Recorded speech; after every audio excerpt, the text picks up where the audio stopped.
Hi ഡിയോസ്, നമ്മുടെ വീടിൻ്റെ തൊട്ടടുത്തുള്ള വളപ്പിൽ പൊട്ടുവെള്ളരി വിളവെടുപ്പായിരുന്നു കേട്ടോ. അപ്പോൾ ഒരു മുന്തിയ ഇനം തന്നെ പൊട്ടുവെള്ളരി നമ്മൾ വാങ്ങിച്ചിട്ടുണ്ടായിരുന്നു. അതങ്ങനെ വെള്ളം തെളിച്ചൊക്കെ വെച്ചു. 2 ദിവസം കഴിഞ്ഞപ്പോൾ നമ്മുടെ പൊട്ടുവെള്ളരിയൊക്കെ സെറ്റായി വന്നിട്ടുണ്ട്. അങ്ങനെ അതിൻ്റെ തൊലിയൊക്കെ ഉരിഞ്ഞ് കളഞ്ഞ് ഫ്രിഡ്ജിൽ വെച്ച് നല്ല പോലെ തണുപ്പിച്ച് അങ്ങോട്ട് എടുത്തിട്ടുണ്ട് കേട്ടോ. അങ്ങനെ നമ്മൾ കുറച്ച് ചെറുകിയ തേങ്ങയും അതുപോലെ തന്നെ ശർക്കര ഒന്ന് ചീവി എടുത്തിട്ട് അതും കൂടി സെറ്റാക്കി വെച്ചിട്ടുണ്ട്. നല്ല ചൂടുള്ള സമയത്ത് നമ്മുടെ വിശപ്പ് മാറ്റാനും ദാഹം മാറ്റാനൊക്കെ ഒരു അടിപൊളി ഡ്രിങ്കാണ് കേട്ടോ ഈ പൊട്ടുവെള്ളരി ജ്യൂസ് എന്ന് പറയുന്നത്. നമ്മുടെ വീടിനടുത്ത് തന്നെ ഉള്ളതായതുകൊണ്ട് ധൈര്യമായിട്ട് നല്ല പോലെ കഴിക്കുകയും ചെയ്യാം. ഒരു പ്രത്യേക ടേസ്റ്റ് കൂടിയാണ് കേട്ടോ.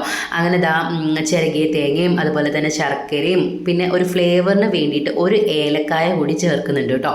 എല്ലാം കൂടെ ചേർത്തിട്ട് ഏകദേശം ഒരു 2 കപ്പോളം ഉണ്ടായിരുന്നു നമ്മുടെ പൊട്ടുവെള്ളരി. അതിൻ്റെ തോലൊക്കെ മാറ്റി കഴിഞ്ഞപ്പോൾ എല്ലാം കൂടെ ചേർത്ത് മിക്സിയിൽ നല്ല പോലെ ഒന്ന് ഒന്ന് അരിച്ചെടുത്ത് അതൊരു ഗ്ലാസ്സിലോട്ട് ഒഴിച്ചു കഴിഞ്ഞാൽ നമ്മുടെ പൊട്ടുവെള്ളരി ജ്യൂസ് ഇവിടെ തയ്യാറായിട്ടുണ്ട്. ശരിക്കും പറയുകയാണെങ്കിൽ ഒരു പായസമൊക്കെ കുടിക്കുന്ന അത്രയും ടേസ്റ്റുള്ള ഒരു അടിപൊളി ഐറ്റമാണ് കേട്ടോ.